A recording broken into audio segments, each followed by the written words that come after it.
colleagues and listeners, here we are. We're almost now midway through the series with James Wyatt, who's the general manager of Aero Concept. We've already had human factors, and we've had a little delve into training based on competency. And now I've just pulled another one out.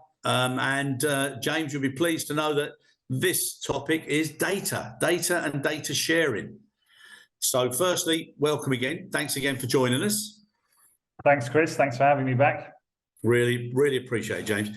Right, data. Now, everybody's talking about the importance of big data, data sharing, all the benefits, etc.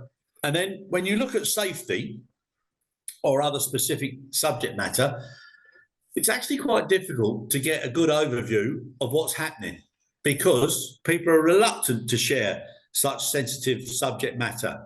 And do you know what I mean? It'd be lovely to know what sort of just culture reports were coming in, what were the major incidents across, airports, regions, companies or whatever. But it's so sensitive, people don't really want to share. So then my question to you is, how do we get around that so that we actually don't burden ourselves as an industry with repeating ourselves in all different parts of the business, organisations, airports, etc., when we could identify a few real good core trends, work on it together as a group, share the improvement data, and also share the most effective immediate actions that should be taken and the most effective preventive actions for the future. Why don't we get together like that?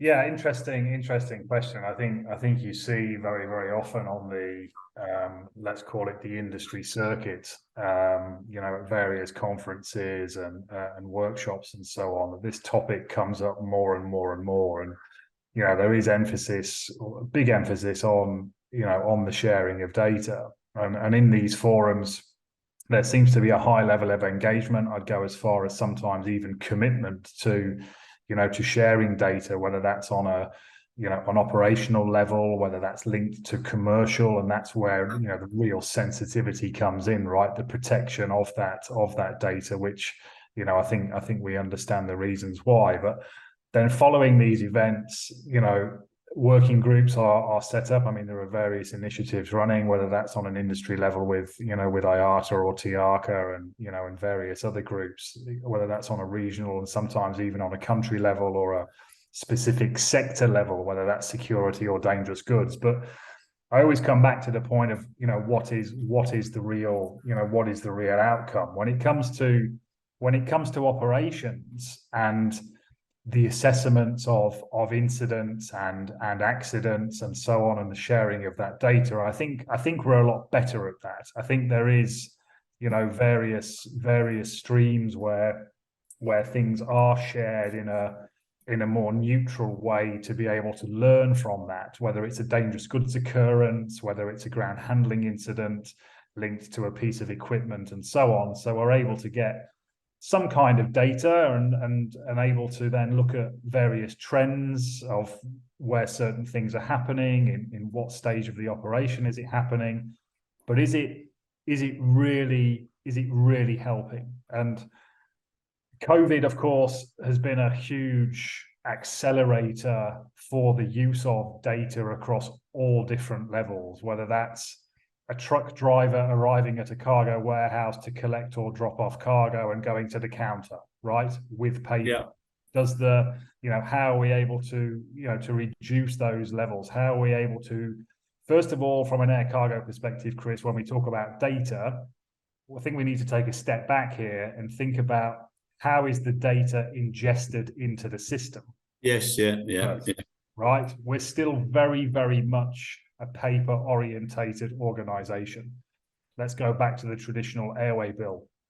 There's a huge amount of work being done on e-airway bill. I'm not sure what the current figures are of e-airway bill penetration globally for air cargo. Something, correct me if I'm wrong, between 60 and 70% perhaps. And these initiatives have been going on, for many, many years. So getting that initial data, getting the FWB message, getting whatever data you need into the system is still happening in a lot of places from human interfaces. Well, look at other industries, whether that's whether that's the scientific industry, the pharmaceutical industry, whatever, so many digitized, sectors there. So I think it's getting the data and then really using the data. But again, I think on an operational level, the sharing of data is not bad. I mean, you will know this from the IATA working groups, the Ground Handling Council, for example. There are various initiatives discussed there where I think if you're able to take the commercial elements out of it and just use the core data without perhaps the shipper and the consignee data, for example, to use that to benefit safety, I think there are streams there. But yeah. Well, don't get me wrong, James. There's an awful lot of effort, huge effort, especially with the regulators and official representative bodies. And they do a great job. They're really pushing and pushing. But my point is, and like you said, obviously everybody knows the history and the do's and don'ts and whys of commercial sensitivities. But take that aside, if you or me now wanted to do a direct survey of one of our customers against the industry or against the region or against it's very difficult to get that information. Yeah, it is. When you're being asked and somebody says, right, tell me, so what should my SPI level be? What should my KPI level be? You can tell them from industry experience, or you can use the ICHM or whatever as a guideline, but you can't actually say how well they're doing against industry best practices or norms. And, I just think, sometimes if that was in play and you could have a look at a good overall statistic, that you would you should then look at coming up with solutions that people could learn from and utilize. One of the ones that used to frustrate the living daylights out of me, and everybody who keeps going on about it, is OTP. Drives me bloody mad. And if ever there was a target or an objective to make people have shortcuts or entertain risk, especially if the OTP is incentivized, and most people don't even know what it means. Well, there's two things here, isn't there? There's the alignment with industry standard, and you mentioned the ICHM, the AHM, these standard industry targets. Cargo IQ, as an example, from an air cargo perspective, would be the one. Any organization is able to align with those industry standards, and there should have no issue in doing that from an organizational perspective. But then when you bring in the customer element on top, each customer, of course, has their own wishes, their own demands, and wants that to be executed through a service level agreement where you might have to achieve industry standard. For example, let's take OTP as the example. You might have to achieve 90% on-time departure performance up to 15 minutes after scheduled departure is considered on time. You need to achieve on a weekly basis 90%.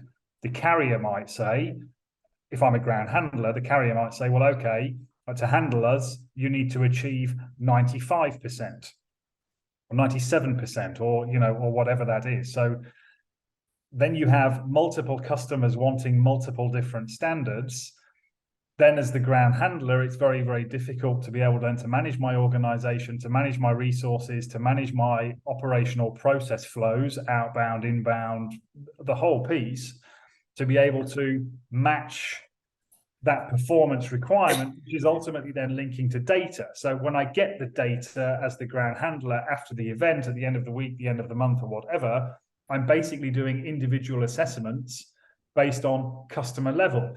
The NPS piece, so the Net Promoter Score, receiving my customer's view on the services that I'm providing, how do they grade me? And then how I manage my benchmarks internally seems to be a high priority for a lot of organizations, and perhaps there's more focus on that area commercially than there is perhaps on the operational industry standards, at least what I've seen recently. 100%, mate. And some of the examples I've been exposed to now just recently is you've got a total lack of understanding of operational requirements under a regulatory platform from commercial, and not even aware of ready for carriage, density factors, various other elements of slot management, on time, at door, at dock, and also the principle of but if your latest closeout time is 10 o'clock, well, we got it there at 5 to 10. But if more than a percentage of the flight comes in at 5 to 10, it's not possible to achieve the ultimate closeout time. So, it's all those differentials that need to be taken into account and more transparent. And I think a little bit more, not a little bit, I think a lot more emphasis now needs to be put on people understanding the entire process, and not just where they feel it's important to them. And from a GHA perspective, I think it's madness to have that level of flexibility down to each customer. I think the customers should be advised, these are the industry best practices, this is what we comply with, and this is what we will prepare and we will provide. If you want something out of this particular range or definitive milestones, I'm sorry, but you're going to have to pay for it, because it means duplication, repetition, diversion of standard practices. And if you need that, and that's desperately what you need, then you have to pay for it. Yeah, standardization is key, and I think we've talked before about the ground handlers on, in terms of being the let's call it the party in the middle, who really have to deal with everything, from both sides. And the cargo IQ standards I come back to are very, very clear on when certain milestones within the process have to take place, and the times that those milestones have to be executed will vary, generally location by location, because there's various variables that go into play, whether that's security, customs, when certain entities require the data of those shipments in order to be able to clear it. Those timelines will change. The milestones are clear. When they're executed, that will change. But when the carrier requires a latest acceptance time, for express cargo, for their general cargo, different than to everybody else, as you correctly said, it just puts additional efforts on resource and ultimately cost for them, to make it work. But again, let's go back to basics. Let's, as an industry, standardize with what is being promoted through ICHM, through the AHM, through Cargo IQ. Let's get that as the foundation and then work from there. And in parallel, this whole data piece, with all the digitization topics. I mean, IATA, from my perspective, is doing a great job. There's great initiatives, ongoing. And it just needs to be adopted. But again, sharing of data, operationally, sharing of data when it's not linked to commercial should not be a concern or a hindrance for anybody, because ultimately, from an operational point of view, it's leading to quality and safety improvements. And that, as an industry, is the goal of everybody. Yeah, 100%. And some of the things you just mentioned there as well, you get examples where, somebody wants something done and they tell you what time the flight landed, etc. And they say, well, this is it. But they don't realize that it might be a 45 or a 50-minute towing time from the stands to the cargo facility. And like you quite rightly said, there's best demonstrated practices. But if those exceptions are also recorded and made transparent, that's built into the allowance. And then that's where somebody else's milestone or KPI starts from. And it's that level of understanding that I think is necessary now to make the whole industry a little bit more respectful of those that come before and those that are after, and also caring about the overall process, not their own small patch of garden, Sure, and let's not forget something, Chris, we talked about in the first session we did, where we talked about people. Ultimately, from an operational point of view, all of this is having impact on the people on the front line, because they're the ones who have to execute it, and they're the ones who have to think, okay, which airway bill am I handling now? What's the prefix? Okay, I now need to follow this process. I have this cutoff time for this aircraft type, but I have a second aircraft type. What's the cutoff time, and so on. We have to get into more of a standardization. I fully agree with what you said. If I'm a ground handler, we have to somehow push back to the customers to say, listen, we're on industry standard now. I would like to know from you why you need to deviate from industry standard. Can you give me an example of where this works at another station that you fly to? Can we, have that as a benchmark, and let's look at that. But obviously, it's a sensitive topic. It's a sensitive situation, because the industry is, you know, in a challenging time, and that business needs to be protected. So that ability to push those boundaries, I think, is perhaps not as high, or it's not being pushed as hard as perhaps it could. Yeah, I totally agree with you. But like I said, for me now, I think there's no time like now for the GHAs, who, with the greatest respect to everybody in the sector, they've been pushed and pushed and pulled and twisted for years. And you know, I've worked on both sides, and you know, sometimes the most unrealistic of requests, and the way, again, senior management overreact on a single incident instead of a trend of process, and they create extra work, extra panic, extra effort, and it just wipes out so much, and it does affect the people right at the bottom. And you know, all that contract creep, services sweep, whatever you want to call it, you know, now's the time to say no, but to say no for the right reasons. And I got a really good guy I've become very, very fond of, and his saying is best endeavours, and which is great, and best endeavours with reflection and link to the contract is okay, but it can't be used as an offset. But he's quite right, you know. And what he's trying to say now, he's trying to say, look, you know, you can't have an exception for every single thing that's standard practice, and expect the keenest of handling rates. Yeah. You know, if you do what's expected, what's guided, and what is the best practice, that's what we can do for you every single time.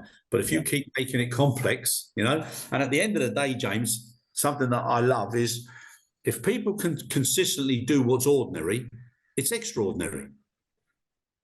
Yeah, no, it is. It is. And we've come back again, Chris, to what we talked about in the first episode. It's all about the people. We talk about toolkit. This is a huge piece of the toolkit, because the people want to have standardization. They want standards to work to, and let's let that be the same, you know, no matter the carrier. Yes, there will always be differences, but let's try to, what I always say, let's remove those exceptions. Keep the exceptions to a minimum, handle based on industry standard, share data when things go wrong, so everybody can learn, everybody can improve. It's like aircraft accident investigations. Wait until the investigation is complete, see the report, and then let's share that data. Let's get into the working group then, let's discuss it, and let's see how we can benefit as an individual organization from the event that's happened. And let's then go back and review, adapt, implement our processes, you know, to make ourselves ultimately safer, but ultimately then providing a higher quality of service, which leads to business retention, sustainability, and all those things. It's all piecing and linking together in the end. Yep, 100%, mate. 100%. Yep. Well, my friend, that's episode 3 of our series. So I will see you again very shortly, and we'll pump out another few, and we'll see which one pops up for episode 4. So as always, thanks for your time, James, and also for your comment and feedback. Take care of yourself. Always a pleasure. Thanks, Chris.